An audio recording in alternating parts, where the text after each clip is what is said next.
আমি সব প্রশ্নের উত্তর দেব, সব প্রশ্নের উত্তর দেব। বারবার আপনি মন্তব্য করেছেন, পাশাপাশি দুর্নীতি নিয়ে কার্যত তৃণমূল কংগ্রেসের একাংশ ক্ষোভে ফুসছে এবং দল ছাড়ছে, এই নিয়ে কি বলবেন? তারা কেন ক্ষোভে ফুসছেন এতদিন বাদে এবং কেন দল ছাড়ছেন সেটা আপনারা খোঁজ নিয়ে দেখুন। এক্ষুনি মন্তব্য করার কিছু নেই, তারা নিশ্চয়ই কিছু বলবেন কেন ছাড়ছেন দল। তবে আমি যেটা বুঝতে পারছি যে তৃণমূল কিন্তু ভেতর ভেতর ভেঙে পড়ছে। এই তৃণমূল দল আর বেশিদিন পশ্চিমবঙ্গে নেই। আপনি অনেক প্রশ্ন করেছেন আমাকে, এদের প্রশ্নগুলো নিতে দিন।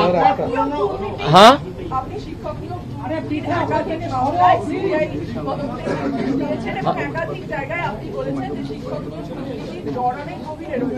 আপনি বিচারকের আসনে ছিলেন, সেই জায়গা থেকে কি আপনি মনে করছেন আপনি তো দুর্নীতির বিরুদ্ধে লড়াই করার জন্য রাজনীতিতে নামছেন বলছেন, বিচারকের আসনে থেকে যে লড়াইটা করা যায় না সেটা কি রাজনীতিতে এসে করা যায়? নিশ্চয়ই করা যায়, কারণ বিচারকের আসনে থেকে লড়াইটা করা যায় যখন একটা বিরোধ পিটিশনের আকারে আমাদের সামনে, জজের সামনে আসে।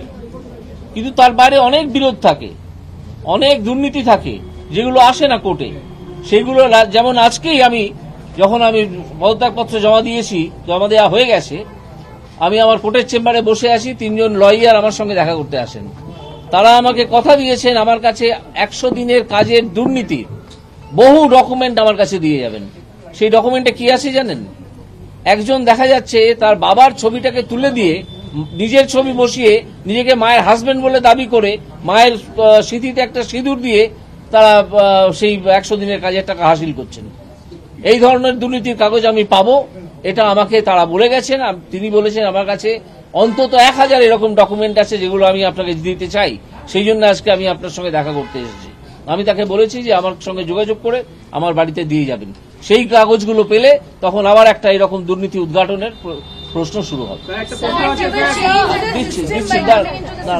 বিচারপতি আসনে ছিলেন তখন আপনি একাধিক নির্দেশ দিয়েছেন যেগুলো সংবাদ শিরোনামে এসেছে, কারণ আপনার কায়দাটাই অন্যরকম ছিল সেগুলো বলা, সেগুলো পেশ করা।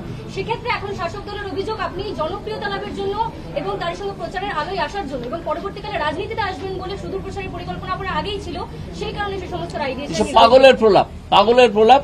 একটু আগে বললাম যে হয় কিছু মানুষ আছেন যারা আইনটা জেনে ইচ্ছে করে এসব ভুলভাল রটাচ্ছেন, ভুল কথা বলছেন, আর কিছু মানুষ আছেন তারা বদমাইশি করে এই কথাগুলো রটাচ্ছেন, তারা আইনও কিছু জানেন না। একটা সামান্য প্রশ্ন করলে এদের কিছু টিকিওলা মুখপাত্র আছে, তাকে যদি একটা সামান্য প্রশ্ন করা যায় আইনের, দেখা যাবে সে ধেড়িয়ে বসে আছে, কিছু করতে পারছে না। বুঝেছেন? Sir, it doesn't seem to be a spontaneous decision from your side in terms of quitting judiciary or joining politics. Yes. How much time, and when did you decide of joining politics? How much time you took to finally, decide? Very little time. Very little. Was it BJP approaching you, or it was your own? Sir, সন্দেশখালীর Sir, was it BJP approaching you, or it was your own concerns that you will? No, both approach towards themselves. Could you please tell us little time period, like when did you decide on? I said by last 7 days. From when I stopped in adjudication of anything, I was on leave, so that I need not do it. I need not, if no adjudication comes to me. I have not done any adjudication for last 7 days. Did BJP reached out to you? Yes. Did BJP approach you, sir? Both sides. I also approached BJP. BJP also approached me. So who all are you were in touch with? Yes.